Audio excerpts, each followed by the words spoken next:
میں انگریز آیا نا، انگریز، تو اس نے سب سے پہلے دینی مدرسوں کو ختم کرنے کی کوشش کی، اور یہ لارڈ میکالے وغیرہ نے لکھی ہے یہ بات، موقع ملا تو اس کے حوالے کے ساتھ میں انشاءاللہ آپ کی خدمت میں پیش کروں گا۔ اس نے کہا یہاں ہندوستان میں ایک غریب مدرسے میں چٹائی پہ بیٹھ کے علم حاصل کرنے والے میں اتنا کانفیڈنس ہوتا ہے، چٹائی پہ بیٹھا ہے، نہ کوئی اسکالرشپ اس کی، چندوں کے پیسوں پہ وہ پڑھا ہے، غریب لوگ، لیکن وہ علم حاصل کرنے کے بعد اس میں کانفیڈنس ایسے ہوتا ہے، بات ایسے کرتا ہے جیسے آکسفورڈ یونیورسٹی سے پڑھا ہوا وہ۔ یعنی ہم اتنے وسائل خرچ کر کے جو کانفیڈنس پیدا کر رہے ہیں، یہاں مدرسوں میں چٹائیوں پہ بیٹھ کے علم حاصل کرنے والوں میں وہ کانفیڈنس، یہ کس چیز کا کانفیڈنس ہے؟ یہ اپنے حق پر ہونے کا احساس ہے کہ جو ہم نے پڑھا ہے وہ کیا ہے، وہ ایسا سسٹم ہے جو دنیا میں کسی کے پاس نہیں ہے۔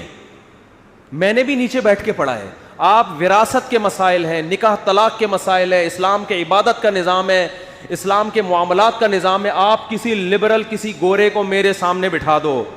انشاءاللہ، بڑی بات نہیں کر رہا، اسلام کے مقابلے میں دنیا میں کسی کے پاس اتنے خوبصورت قوانین نہیں ہیں۔ آج بھی اسلام ببانگ دوہل یہ اعلان کر رہا ہے کہ ایک ایک جزیہ میرا اٹھا کے دیکھو، دنیا یونائٹڈ نیشن بن گئی، اتنے بڑے بڑے اسکالر بیٹھ گئے، دنیا میں بڑے بڑے ذہین لوگ، پڑھے لکھے لوگ وجود میں آ گئے، مگر اسلام نے جو نظام دیا ہے نا، خاندانی نظام، عبادت کا نظام، تجارت کا نظام، اور جتنے بھی اسلام کے معاملات کا نظام، ان تمام نظاموں میں اسلام کے مقابلے میں ٹھہرنے والا کوئی ہے نہیں۔ ایسے دلائل ہیں اسلام کے پاس، تو اس وجہ سے انہوں نے کوشش کی ہندوستان سے دینی مدارس کو ختم کیا جائے۔ یہاں بھی میں ایک بات بتا دوں، بعض شرپسند لوگ کہتے ہیں کہ مولانا قاسم نانوتوی نے جو پھر تمام مدارس جب ختم ہو گئے تھے نا، ایک درخت کے نیچے ایک مدرسے کی بنیاد رکھی، اس وقت سے دیوبندی مسلک وجود میں آیا، یہ بھی بہت غلط بات ہے۔ سارے مدارس جب ختم ہو گئے تو انہوں نے وہی علماء جو انہی مدرسوں سے فارغ تھے، جو ہندوستان میں جو علم پڑھایا جاتا تھا، جو ساری دنیا پڑھتی تھی، اسی علم کو باقی رکھنے کے لیے مدرسہ کھولا تھا۔ تو ان کے اگینسٹ جو لوگ چلے ہیں، جو ان کے نظریات سے اتفاق نہیں کیا، ان نظریات سے فرق کرنے کے لیے ان کو دیوبندی کہا جاتا تھا۔ یہ مطلب نہیں تھا کہ نئے مسلک کی بنیاد رکھی انہوں نے اور یہ اس وقت سے وجود میں آئے ہیں، کیونکہ وہ دیوبند میں تھا تو اس لیے اس کا نام کیا پڑ گیا، ورنہ وہ سارے ہندوستان اور بر صغیر کے سارے وہی علماء تھے، کوئی نیا مسلک کی بنیاد نہیں رکھی، نہ ان کے کوئی نئے عقیدے، نہ ان کی کوئی نئی بنیاد، نام یہ پڑ گیا اس لیے کہ ان کے اگینسٹ کچھ لوگ چلے تھے ان سے فرق کرنے کے لیے۔ تو خیر، تو حقیقی معنی میں آپ کو براڈ مائنڈڈ کون بناتا ہے میرے بھائی؟ اسلام بناتا ہے، ہر بات عقل سے کرتا ہے، اور آپ کو ہزاروں لاکھوں انسانوں، حتیٰ کہ اپنے کلچر کی غلامی سے نکال کے کہاں لے کر آتا ہے؟ اللہ کی غلامی کی طرف۔ اس پہ آپ کو اطمینان ہوتا ہے کہ میں جو کچھ کر رہا ہوں صحیح کر رہا ہوں۔ مسلمان اگر بیوی کے حقوق بھی ادا کر رہے ہیں نا، بیوی کی وجہ سے نہیں، وہ کس کی وجہ سے؟ خدا نے حکم دیا ہے، خدا کا آرڈر ہے، وہ آپ کو محبت ہوگی تو بھی حقوق ادا کرنے ہیں، نہیں ہوگی تو بھی ادا کرنے۔ اور دنیا جو کر رہی ہے نا، یا تو محبت میں یا ڈنڈے کی طاقت، قانون، اور قانون میں اتنا دم نہیں ہے کہ وہ ہر گھر میں گھس کے آپ کو احکامات پر عمل درآمد کروائے۔ قانون میں اتنا دم، یہ تو انسانوں کے قوانین ہیں نا، نافذ کرنے والے بھی انسان، قانون میں رشوتیں بھی چلتی ہیں، قانون میں کرپشن بھی ہوتی ہے، قانون کی پہنچ بھی محدود ہوتی ہے، چھپ کے پتہ نہیں کیا کیا لوگ کر رہے ہوتے ہیں۔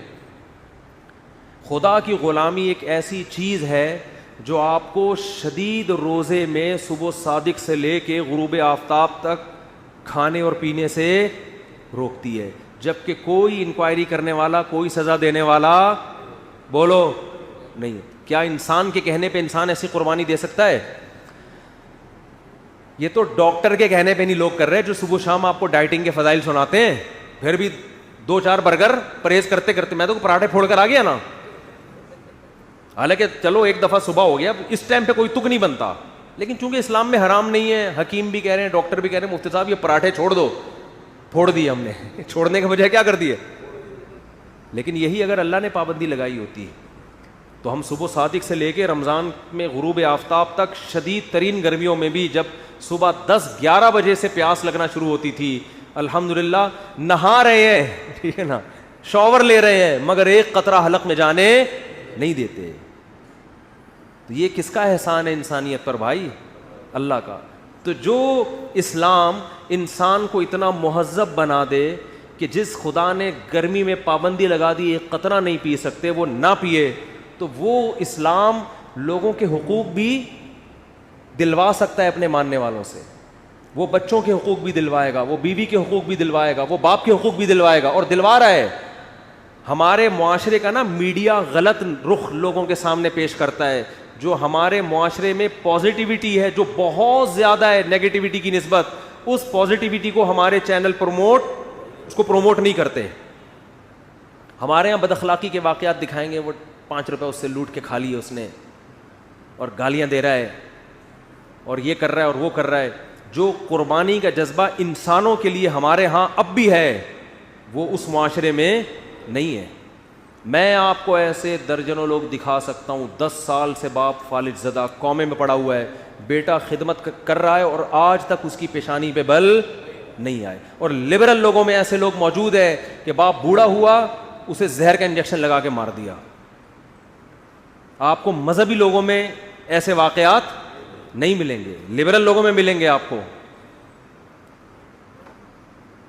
کو مذہبی لوگوں میں گناہ کے واقعات ملیں گے، توبہ بھی ملے گی،